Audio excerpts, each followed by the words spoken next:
এখন আমরা দেখাবো কোকো প্রিন্টের মধ্যে আমরা জলের দামে ফলের রস দেব আজকে। দেখতে থাকুন কি দেই আমরা।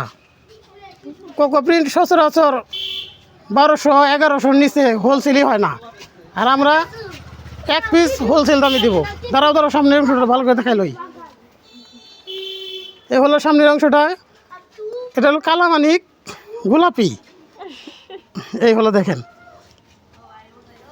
সুন্নতি জামা বানাইতে পারবেন, অনেক কাপড়। এই হলো ব্যাকপার্টটা, আমরা হাতার অংশটা দেখাই দিই। এই হলো হাতার অংশটা দেখেন। হাত কোকো প্রিন্ট যারা নেন না এখনও, তার একটা হলেও নিয়ে ট্রাই করবেন। কোকো প্রিন্টে একটা সুবিধা আছে, তা আমরা দেখাইতে বলি। এই হলো ওড়নাটা, একদম 5 হাত থাকবে, প্রয়োজনে আপনার ভিডিও কল দিয়ে মেপে নিতে পারবেন। এ হলো সেলোয়ারের কাপড়। বিশেষত্ব হলো কোকো প্রিন্টের সেলোয়ারের কাপড় দিয়ে চাইলে আপনারা একটা জামা বানাইতে পারবেন। তাহলে 2টা জামা পাইলেন, এক্সট্রা একটা সেলোয়ার যদি কিনে নেন